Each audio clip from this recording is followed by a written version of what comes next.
Supreme court ने आज वक्फ संशोधन कानून को चुनौती देने वाली याचिकाओं पर सुनवाई हुई।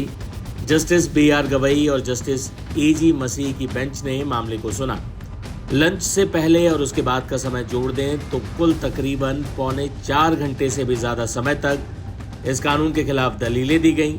इसके बाद आज की सुनवाई समाप्त हो गई है। अब बुधवार को सरकार अपना पक्ष रखेगी। लेकिन इस दौरान सुप्रीम कोर्ट ने एक बड़ी बात कही।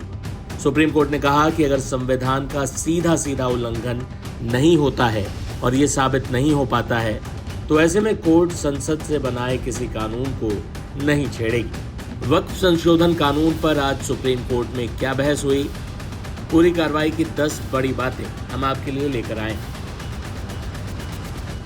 केंद्र सरकार ने सर्वोच्च न्यायालय से आग्रह किया कि वह अंतरिम आदेश पारित करने के लिए वक्फ संशोधन अधिनियम की वैधता को चुनौती देने वाली याचिकाओं पर सुनवाई को 3 मुद्दों तक सीमित रखे, जिनमें कोर्ट, यूजर और डीड द्वारा घोषित वक्फ संपत्तियों को डी नोटिफाई करने का बोर्डों का अधिकार भी शामिल है। वक्फ अधिनियम की संवैधानिकता को चुनौती देने वाले याचिकाकर्ताओं की ओर से पेश वरिष्ठ अधिवक्ता कपिल सिब्बल और अभिषेक सिंघवी ने केंद्र की दलील का विरोध करते हुए कहा कि महत्वपूर्ण कानून पर टुकड़ों में सुनवाई नहीं हो सकती।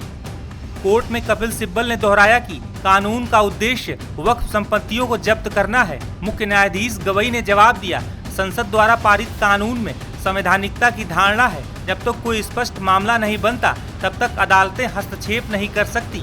खासकर वर्तमान परिदृश्य में हमें इससे अधिक कुछ कहने की आवश्यकता नहीं है। CJI B.R. गवई ने कपिल सिब्बल की दलील पर कहा, मैं दरगाह भी गया, चर्च भी गया, हर किसी के पास चढ़ावे का पैसा है। इस पर सिब्बल ने कहा, दरगाह दूसरी बात है, मैं मस्जिदों की बात कर रहा हूँ। 2025 का कानून पुराने कानूनों से बिल्कुल अलग है। मंदिरों में चढ़ावा आता है लेकिन मस्जिदों में नहीं। यही वक्फ बाय यूजर है। बाबरी मस्जिद भी ऐसी ही थी। CJI ने पूछा, क्या पहले के कानून में पंजीकरण की आवश्यकता थी?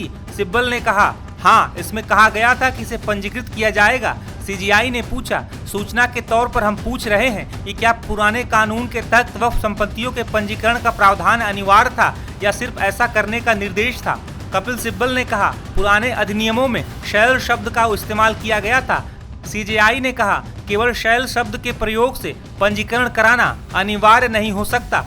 CJI ने कहा कि हम ये पूछ रहे हैं कि क्या प्रासंगिक समय के अधिनियमों के तहत वक्फ घोषित की गई संपत्ति का पंजीकृत होना अनिवार्य था या आवश्यक था। कपिल सिब्बल ने कहा कि 1954 के बाद वक्फ कानून में जितने भी संशोधन हुए उनमें वक्फ प्रॉपर्टी का रजिस्ट्रेशन अनिवार्य था।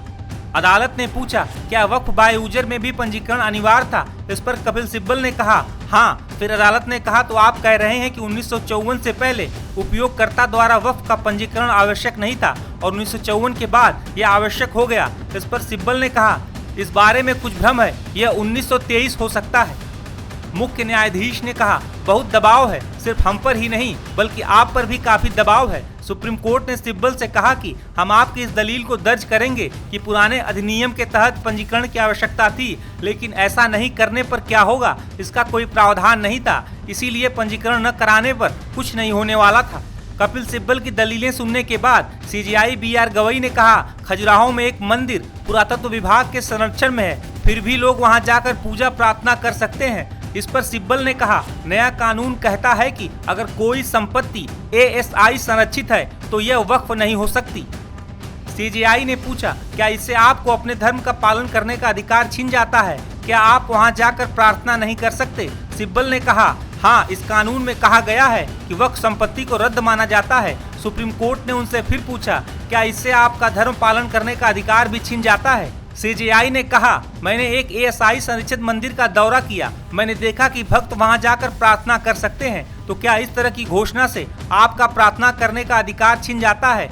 इसके बाद सिब्बल ने कहा, अगर आप कहते हैं कि वक्फ मान्यता रद्द की जाती है तो इसका मतलब अब वह प्रॉपर्टी वक्फ नहीं है। मेरा कहना है कि यह प्रावधान अनुच्छेद 25 का उल्लंघन है। न्यायालय के रिकॉर्ड पर लिया गया है। याचिकाकर्ताओं ने कहा कि यह कानून संविधान के अनुच्छेद 25 का उल्लंघन करता है और नागरिकों से उनकी धार्मिक प्रथाओं को जारी रखने का अधिकार छीन लिया जाएगा। बुधवार को भी इस मामले की सुनवाई होगी, जहां सरकार की तरफ से सॉलिसिटर जनरल तुषार मेहता इस कानून का बचाव करेंगे। आज की सुनवाई के दौरान याचिकाकर्ताओं की तरफ से पेश हो रहे वरिष्ठ वकील कपिल सिब्बल, अभिषेक मनु सिंघवी और राजीव धवन ने कानून की जमकर कमियां और खामियां गिनवाई। इसे संविधान की मूल भावना के खिलाफ बताया। अब कल सरकार का पक्ष रखा जाएगा और उसके बाद सुप्रीम कोर्ट फैसला लेगी कि इस मामले पर किसी अंतरिम आदेश की आवश्यकता है या नहीं।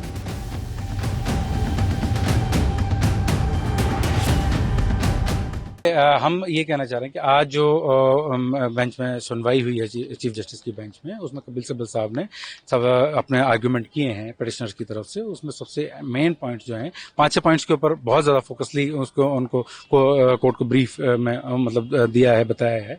इसमें ये सबसे बड़ा मेन जो पॉइंट आया वो वक्फ बाय यूज़र को आया है, क्योंकि हम जानते हैं कि वक्फ बाय यूज़र जो है, जो सेक्शन 1995 एक्ट के अंदर जो सेक्शन 3R थी, उसके अंदर इस तरह के मोनूमेंट जो पुराने 500 साल पुराने, 400 साल पुराने हैं या बहुत टाइम से यूज होते आ रहे हैं, मस्जिद है, कब्रिस्तान है या दूसरी जो सराय हैं, मुसाफिर खाने हैं, इन सब का जो यूज होता रहा है उसके यूज को वक्फ मानने के लिए 3R का प्रोविजन रखा गया था। उसको कंप्लीटली तौर पे इसमें से डिलीट कर दिया गया है अब नए उसके अंदर। तो आप बताइए कि अगर रजिस्ट्रेशन के डॉक्यूमेंट के लिए डीड भी चाहिए होती है, और वक्फ का एक कॉन्सेप्ट है कि आप कोई भी अपनी ऑन प्रॉपर्टी को ही वक्फ कर सकता है। ये नहीं है कि आपको किसी भी प्रॉपर्टी को आप बोल के वक्फ कर देंगे। तो इसके अंदर ये वक्फ जो है पर्सनल प्रॉपर्टी है मुस्लिम्स की, ना कि कहीं से दान मिली हो या कहीं से किसी गवर्नमेंट की प्रॉपर्टी हो। तो ये एक बड़ा अहम पहलू इसके अंदर बात है जो बहुत ज्यादा लोगों को नहीं मालूम है कि वक्फ बोर्ड जो है एक गवर्नमेंट बॉडी है। वो एक जस्ट सिर्फ और सिर्फ ओनली वक्फ जो प्रॉपर्टीज हैं उनको सिर्फ और सिर्फ उनका देखभाल करने के लिए है, और उसके अंदर सरकारी ही ऑफिसर होते हैं। उनके जो सीईओ होते हैं वो एडीएम लेवल के ऑफिसर होते हैं। वक्फ ट्राइब्यूनल के अंदर गलतफहमी फैलाई गई है कि वो सारे मुस्लिम होते हैं, ऐसा नहीं होता। एडीजे लेवल के उनके जो ऑफिसर जो होते हैं वो चेयरमैन होते हैं, डिस्ट्रिक्ट मजिस्ट्रेट उसमें मेंबर होते हैं, और एक वक्फ के जानकार उसके अंदर मेंबर होते हैं। तो इस तरह से अगर हम बातों को तोड़मोड़ को बताएंगे तो ये बहुत अदरवाइज हो जाएगी, जो कि गलतफहमी मीडिया के अंदर बहुत ज्यादा है। सबसे बड़ी अहम बात इसके अंदर जो है कि काउंसिल के अंदर जो मेंबर्स हैं वो ज्यादा नॉन मुस्लिम्स को रख करके किस तरह से रन करेंगे। इसलिए फर्स्ट डे संजीव खन्ना साहब ने भी, जो इनसे पहले चीफ थे, उन्होंने इस बात को फर्स्ट डे ये बोल दिया था कि किसी भी तरह के काउंसिल या वक्फ बोर्ड के अंदर अपॉइंटमेंट नहीं होगा, क्योंकि ये क्लियरली प्योरली एक मुस्लिम एंडोमेंट है। उसके अंदर नॉन मुस्लिम्स आकर के किस तरह से उसको रन करेंगे। और पहले जहां इलेक्टेड मेंबर्स हुआ करते थे, आज भी इस बात को उठाया गया है, अब वो सिर्फ और सिर्फ गवर्नमेंट के नॉमिनेटेड होंगे। तो एक तरीके से पूरे वक्फ को गवर्नमेंट जो है अपने हाथ में ले लेगी। और इसी बात को कपिल सिब्बल साहब ने बहुत गहराई से उठाया कि वक्फ बाय यूजर एक बहुत बड़ा इशू है, और वो पूरी तरीके से वक्फ के सारे जितने भी एंडोमेंट हैं वो सबको ग्रैब करने का पूरी वो है। और इसमें मंशा जो है वो दिखाई देती है। इसलिए जो है इतने ज्यादा पिटिशनर्स इसके अंदर आए हैं, और पूरा देश इस बात को देख रहा है कि वक्फ को बचाने के लिए सुप्रीम कोर्ट एक आखिरी उम्मीद है, और उम्मीद है हमें इस बात के लिए कि वक्फ के ऊपर जरूर कोई ना कोई इसके अंदर हमारे में फैसला आएगा। बहुत बहुत शुक्रिया।